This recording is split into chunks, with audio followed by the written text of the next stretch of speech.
All right. Welcome to our newest business spotlight. I'm super pumped about this one because we're going to be interviewing probably one of the coolest accountants out there. When I tell you one of the coolest accountants, this guy puts out amazing content all the time. And he also works with a lot of real estate agents. He's a great father, a great friend. So welcome, Lou Soriano. Thank you very much. Thanks for having me, Alex. I appreciate it, and I really appreciate that intro. That was awesome. Thank you. Yeah, man. We've kind of been in the same field when we were out there doing New York real estate. We met at a couple networking events, and That's right. your content has been probably one of the most eye-opening pieces of content in regards to the accounting field. Because when I tell you, I don't know any other accountant that is more entertaining than you. Thanks for saying that. It's a boring topic at times, but I try to make it interesting, and more importantly, I try to make it relevant. Whereas when I discuss taxes, while it's kind of boring, if I make it like relevant to you specifically, or your business, or realtors in general, I think that's what resonates. So that's what I try hard to do. Yeah, for sure. And you know how they say a dollar saved is a dollar earned, you can say. Uh, Um, it's something that's super overlooked in the real estate industry, right? Like tax deductions and planning your finances is something that's always overlooked. Everybody's thinking about sell, sell, sell, but there's opportunities there to actually still hit your goals and save a bunch of money in tax deductions. Um, as a professional in the field, what are some of the most common tax deductions that you see for real estate agents that yeah. are So overlooked? Yeah, overlooked tax deduction. So I'll start by saying this, Alex. The reason why tax deductions are overlooked, or expenses are overlooked for realtors, is because they don't have a separate bank account for their business. Oh man, So right off the bat, before I get into specifics of specific tax deductions that are overlooked, the one that I think people should have in place right away is have a separate bank account for your business. If you do this, and have a separate credit card for your business, if you do this, what happens is everything in that bank account should only be the expenses related to that account, and that charge account will be business expenses. So you're not going to overlook anything. You're not going to miss everything, because that one account is exclusive, not commingled with your personal expenses. So that's all business expenses. You're guaranteed not to miss anything if you do it that way. Number one. Two, most overlooked expenses, I think, is the home office. First and foremost, I think that is a deduction that most realtors overlook. And sometimes I hear my clients say, well, I live in a small place, or I even rent an apartment. I do work from home, but it's not big enough. It's not worth the effort. Yes, it is, because the IRS has a simplified method which allows you to deduct $5 per square foot up to 300 square feet of a home office space. So that could be a $1,500 deduction right there. And if you have an apartment, you could easily meet that requirement. So don't overlook the home office deduction. I think that's one that is commonly overlooked. The other is the auto expense, the auto deduction. A lot of people say, well, I don't keep track of miles, and should I write off my lease or write off the payments? And they get all confused about it. And then they just kind of ballpark the mileage Mhm. and take the standard mileage rate, which, by the way, is the most simple way to do it. And sometimes it is the most advantageous deduction.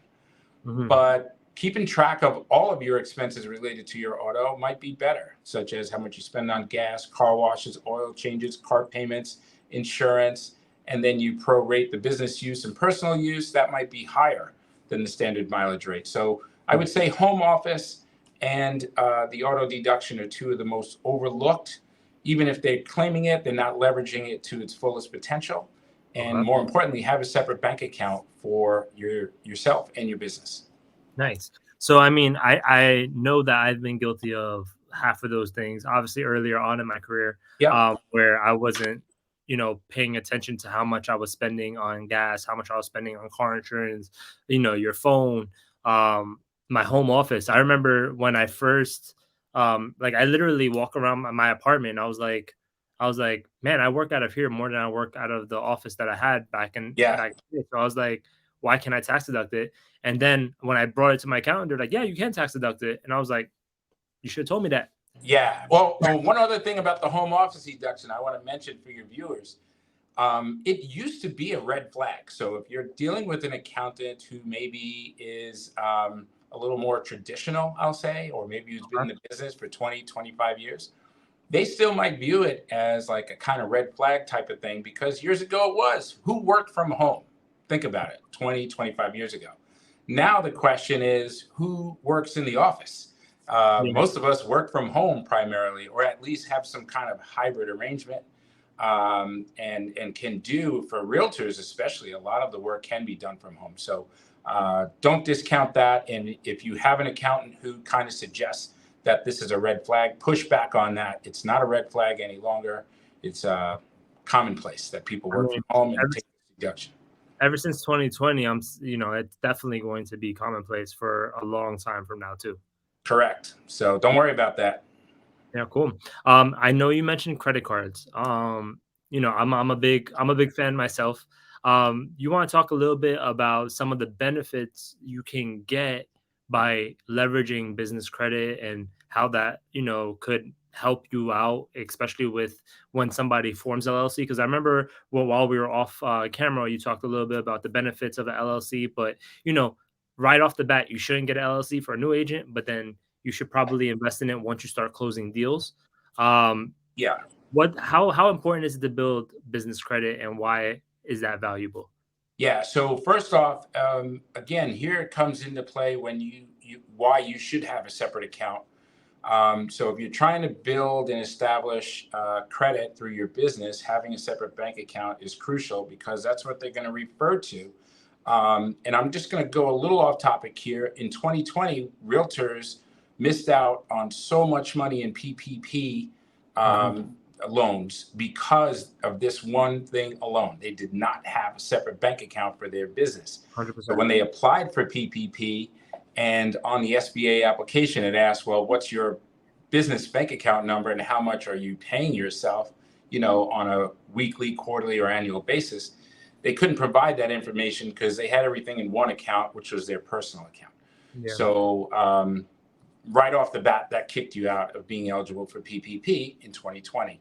Fast forward to this year and every year thereafter, hopefully we never have that situation again, right? Yeah. Where we even need that. But banks are going to want to look at your financials. They're going to want to see that you're doing bookkeeping, that you have a separate bank account for your business, that you're keeping track of expenses, income and expenses, and Hmm. that you can show them that because if they're going to lend your business money, they want to see what activity you have in the business. So that's crucial. Using credit cards through your business for the same reason I mentioned earlier is important because every time you swipe that card, it's a business deduction. Do not use it for personal expenses if possible. And in the event that you do, you should reimburse yourself. Have the business reimburse you for, a personal expense or vice versa. Hmm. And of course, you could leverage all of the advantages of any particular card you might use, whether it's Amex or MasterCard. There are rewards programs. You could travel using the points that you use on your business credit card. And more importantly, you're tracking expenses by having it all in a separate account. 100%. And like when you're paying for your Facebook ads, your Zillow ads, all those things, that's all being tax deduct. But then you're also getting all these points for cash back, for travel, for whatever it may be, like you mentioned. Yeah. So it's super important to kind of establish that. And not all credit cards are made the same, right? So the higher your Right. credit, the more you're going to be able to leverage some of these really great cards. Like me personally, I really am a big fan of American Express Platinum card, and the Gold card I heard was really good too. Haven't got the Gold card, but the Platinum card has been amazing. Um, you can use points to upgrade your flights and so on and Right. so forth. And there's all these travel hacking sites that Oh yeah, there's plenty of them. And truth be told, I've been watching a lot of that content too. And I have an Amex Platinum card too. I get nothing from Amex. I'm sure you don't either, but yeah, I found that to be advantageous for me and my business too. And the one good thing about social media, Alex, is that we're all learning more about things that are out there, and it's this community of sharing information that helps us all and benefits us all. But we also have to be careful that we don't just take a 30-second reel or a TikTok video and run with it, right? It's like, yeah, there's some morsel of information there, but you really should dig a little deeper and get all the info correct before implementing anything, and see what makes most sense for you and your business. 100%. I also really like your little it's like the myth finder. Like you do these Oh, series I've been doing MythBuster kind of videos. yeah. I really really appreciate that because that's something that isn't very people take things at face value and be, oh, I can write off of this car, but if it's not being used for business, you can't really write it off. You know what I'm saying? So Yeah, there's like there's all these like stipulations that if you're not an accountant or you're not somebody that actually has that background, it sounds great, but then you yeah, can easily dig yourself into a hole. So you should always consult with somebody who's in that space. So actually, I want to thank you for doing that you for got our it, man. community That's because what I I know do. a lot of realtors are like, oh, I'm gonna get a G wagon tomorrow, but That's the biggest one. Everybody loved talking about that G Wagon. It drove me nuts. I'm almost known as the anti G Wagon guy. By the way, I have nothing against G Wagon. I think they're awesome cars. And I actually have a few clients who were able to leverage that strategy correctly. But by and large, most people can't. And the reason why, Alex, is because if you are, and first of all, if your income is $100,000 or $200,000 a year, does it really even make sense to buy $100,000 or $200,000 vehicle like that? Because you might not get the full tax advantage unless your income is higher. I personally drive a Chevy Impala, so I don't know anything about these luxury vehicles, just to be perfectly honest with you, full disclosure, right? yeah, But people like buying these vehicles, and there are advantages to write them off, but you have to prorate them based on your business use and personal use, number one. And two, there are repercussions if you sell this vehicle early, or if you trade it in or an upgrade, you actually have to recapture some of that deduction. So I love the fact that it's being discussed on social media. I love the fact that there's all this information out there. But my recommendation to you and your listeners is only take advice and implement strategies from somebody who's actually willing to sign off on the return. If not, question it. for real, for real. And then it's always, like you said, it's great that the idea is brought up, but you should also always cross reference it with someone that's going to sign off on it, right? Yes. All right, awesome. So in regards to you said bookkeeping, right? Record keeping. Is there any tools that you would recommend that maybe a real estate agent can invest in order to, really keep records better besides just kind of using a business credit card and have an account? Sure. So those two things alone will do make bookkeeping easier for you, no matter what system you choose to use. Mhm, So again, I just want to overemphasize that because I just feel like it's not done enough with my realtors.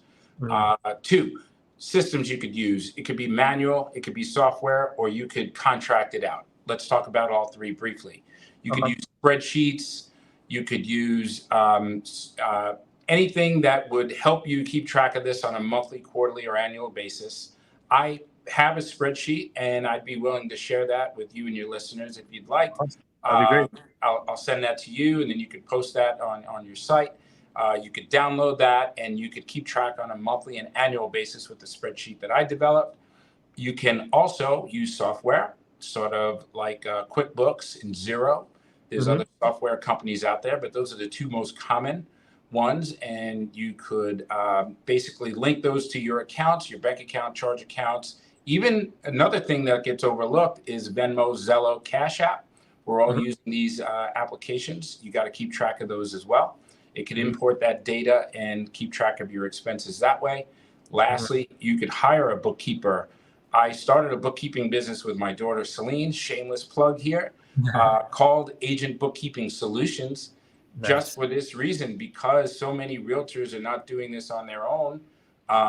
We actually are not taking on any new clients unless they have some sort of bookkeeping. So they could do it manually, spreadsheets and alike.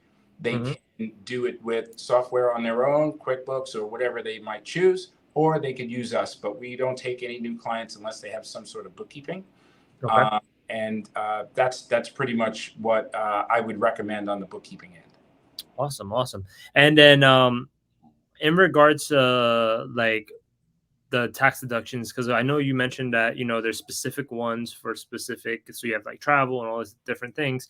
Right. Are there any tax deductions for 2022 that we're not going to be able to take advantage of in 2023, or vice versa, that there's new ones that we can take advantage of? Yeah. So that's a little loaded question, but I'm going to answer it as best I can. So for the self-employed, and that's the realtors who we're targeting and who we speak to mostly, right? You and I both.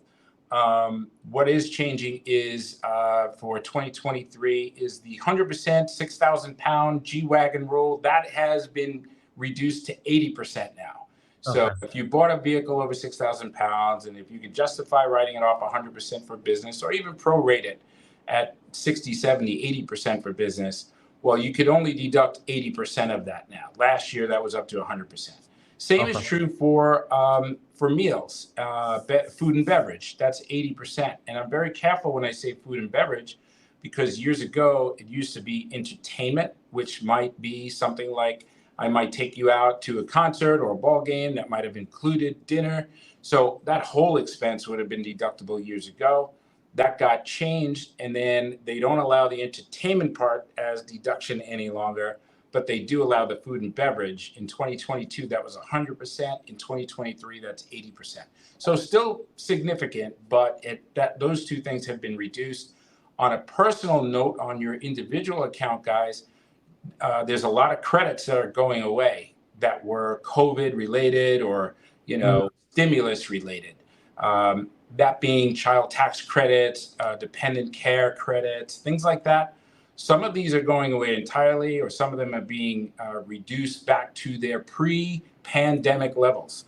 So, if you were getting a $3,000 per child tax credit, that's being reduced. Same for the dependent care credits. So I don't have those figures off the top of my head, but just know that on a personal or on the individual return, a lot of these credits that were stimulus related are being reduced to pre-pandemic levels.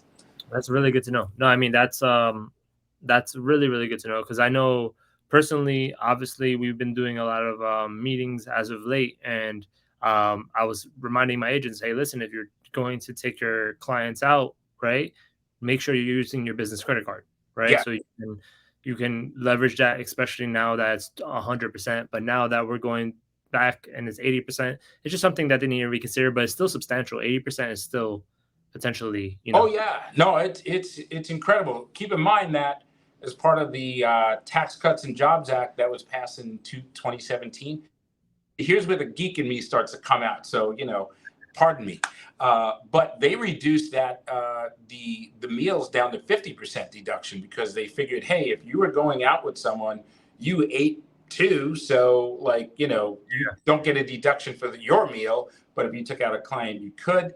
Well, that's been changed to 100% because of the pandemic, and the restaurant industry, Mhm. entertainment industry was kind of pushing back on that. So they ramped it all the way up to 100%, because nobody was going to restaurants in 2020 and 2021 early on. And now they're just going to start scaling that back. So my prediction is probably by next year and the year after, that might slowly go back down to 50% unless they keep it at some level. Gotcha. I mean, that makes sense. So you can still take advantage of it. It's just not as much as it was before. Um, Correct. so obviously you've been dropping a lot of gems. I mean, like I said, we had a conversation briefly before we even hopped on this call, and I obviously see the value of it. But how can a financial advisor help real estate agents benefit from these deductions, or like highlight these in their like quarterly basis, or what I'm saying, like what would be beneficial for a real estate agent to actually hire somebody who's going to do this planning or help them out with Yeah, this? so twofold. And I happen to have an investment practice or financial planning practice and a tax practice. So I kind of have two businesses in one. They work hand in hand. But let's say we're talking about a realtor who is just starting out, and then I'm going to kind of mirror that with an experienced agent who maybe is making, six figures net income. Someone who's just starting out as a realtor may not be aware of the self-employment taxes that are due. They might not be aware that, you're getting a 1099, but you have to claim all that income obviously at the end of the year. And if you're not talking to somebody prior to getting into a business like this, you might be hit with a big tax bill at the end of the year that you're not prepared for. Why? Because you didn't have a discussion with somebody like myself or another professional like me. Maybe you were not paying quarterly taxes, and that's why you're going to have this big tax bill at the end of the year. And then what happens is, especially I see this with newer realtors in their like year 2 or 3 that they're just starting out. First year kind of almost doesn't count because you're learning. Maybe you did a deal or two, so it doesn't even matter tax wise. But year 2 and 3, you're ramping up a little bit. You had some sales, and now it's like, well, I never did that before. Why am I doing it now? And oh my God, I had no idea about self-employment taxes, federal and state, so on and so forth. So you should be speaking with somebody right away and figure out what your quarterly tax payment should be and set that up early. It will help you throughout your career. As for the experienced agent, somebody netting 6 figures, I'll just say, let's say you have things in place like an S corporation, and you are paying yourself on salary, and you have quarterly payments taken out. Well, there are other things you can leverage too by having a relationship with a financial planner or an accountant, where you could leverage retirement plans through your business. You could have your kids on payroll, home office deduction that we were talking about, purchasing things through your business. So there's just so many lanes. It's always worth the effort, I'll say, of meeting with somebody who deals with this stuff on a regular basis, and then use that to leverage these tax opportunities for you and your business, because they go hand in hand too. Sometimes, like I was talking about the tax credits, right, for kids and stuff like that, those are going away. But guess what? If you have teenage kids, you could put them in your business. You could put them on payroll.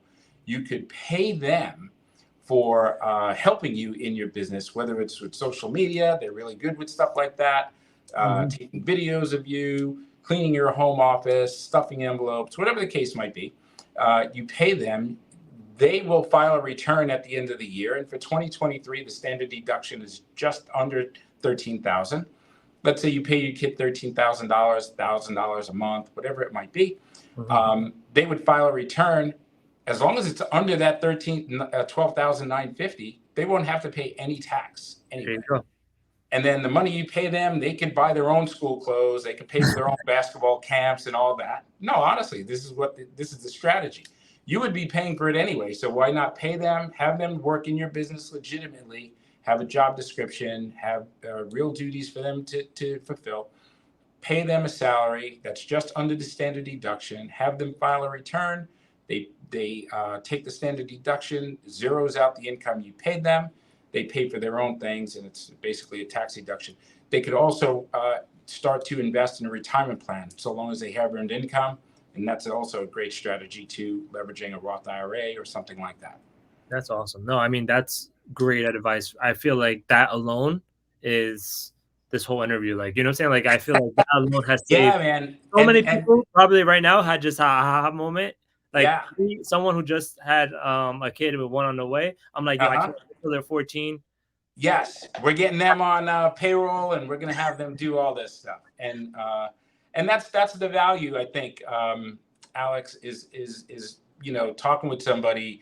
So you got to ask, like, hey, is it worth the fee to pay somebody to meet with them for an hour and sit down and talk about some of these things? And maybe if you just took one idea, even if you just work with the accountant that you've been working with all these years, it might be worth it, And some accountants don't do tax planning.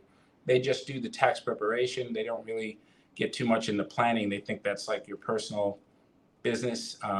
Not all, but some do. So that's another thing to examine. Oh man, that was really, really good, man. Thank you so much for that. Uh-huh. So last question. What strategies can real estate agents use to maximize the benefits of their deductions? So what are some like common practices that maybe somebody should have in order to maximize these deductions, or actually, take advantage of them, like certain things that they might be able to purchase at the end of the year or something like that? What are some of these strategies? Yeah. So the first thing is the first strategy I think is to track your bookkeeping throughout the year, because doing so will let you know, hey, am I tracking all of my expenses? Number one. Then when you get to year end, you're right. A lot of times there are year end strategies that you can leverage. And I just had a video and I spoke with a lot of clients the month of December where I said, hey, what can we prepay now that you know you're going to spend in 2023? And this is in December of 22, right? Well, if you're a realtor, it could be your licensing dues. It could be paying your social media person. It could be paying for advertising. So things like that. You could prepay any expense as long as it's going to take place within the next 12 months. So that's one thing. Also, buying equipment.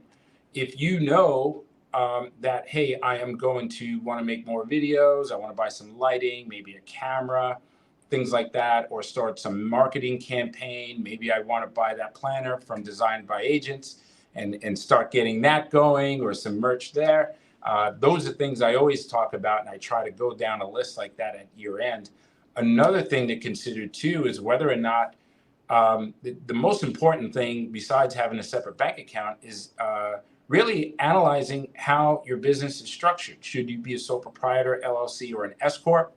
And there are big benefits and differences between the three, just to be clear.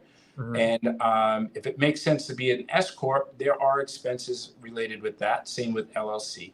So those are also things that you could deduct and things you could leverage. And having that expense would offset what you pay in self-employment tax potentially, some of these business structures. So those are the kind of things, those are the planning things that I kind of talk about with my clients over and over again. Yeah, some of the that I mean that's great. Some of the things that I personally like did take advantage of, like you mentioned, Hmm. marketing material too, right? So, one big thing I feel is very useful is like getting the postcards that you know you're probably gonna send out in the new year. If you Yep. especially if you send something out, going out, signage is always great to kind of get if you especially if you're like, oh, I want to do mega open houses next year and you want to have 20 plus signs, and right now you currently only have two. Maybe it's a good idea to start investing in those, Exactly. especially if you have them, right? Or Right. especially if you have a team, you can now leverage those, right? So Hmm. there's opportunities everywhere, to lower that tax bill, especially if you know you're going to be using those things anyway. Right. 100%. And, I know we're getting close to wrapping up here. One last piece of advice, too, kind of in that regard, is the market is changing. We all know that, right? Mhm.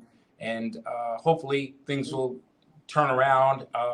But if you happen to be a realtor or a self employed individual who is in a state right now where it's a little slower than it was this time last year, Mhm. leverage this time to really understand systems that you could have in place in your business, whether it's bookkeeping, whether it's your business structure, whether it's getting in touch with a financial professional. When we're busy and the business is so great, we're so busy chasing the next deal and wheeling and dealing, right? That we don't have the time to do these things. We always know in the back of our mind that these are things we should do or we want to do, but we never get around to it because we're so busy. So Mhm. if you have some downtime now because the market is slowing a little bit and we have this temporary pause, let's say, or whatever you want to call it, now is the time to start implementing these systems, guys, because then when things turn around, you are prepared, fully prepared for this next market cycle, and you would have already had these things in place, and you won't say, "Damn, I should have done that when I had that time." When the next market cycle hits. Yeah, man. I mean, I actually, want to use a quick example. Like during COVID, right? Like a lot of people ramped down completely, right? And they just like, Right. oh, I'm just gonna hang out at home and whatever, right? Like, I'm not doing anything. Maybe they did some TikToks, right? Where they were Uh sick of. huh. But one thing that we did and some of our agents did that has benefited them when it got really crazy was they started making content and sending it to their clients, updating them on what was going on, right? So sometimes just showing up is going to really make all the difference, especially now that we're in this little stagnation period. I like to call it the right before the storm of the buyer's market, where Yeah. this low Uh-huh. period, this is the opportunity, like you said, build the systems, make the content, and really make sure you're going to be prepped so that when the winter is over and we're going back into spring and summer, you're going to be crushing it, and you don't have to worry about, oh, what am I doing with my taxes? What am I doing here? It's already set. You just got 100%. It's plug like and they play. say, if you want those pack abs in the summer, you got to get to the gym in December and January, right? There you So, go. There you go. So, Lou, thank you so much for all the great information. We're gonna wrap it up here, but I just want to throw it out. Where, if they wanted to get the agent bookkeeping solutions, yeah, where can they find information in regards to that? Is there a phone number that they can reach out to? yes. That?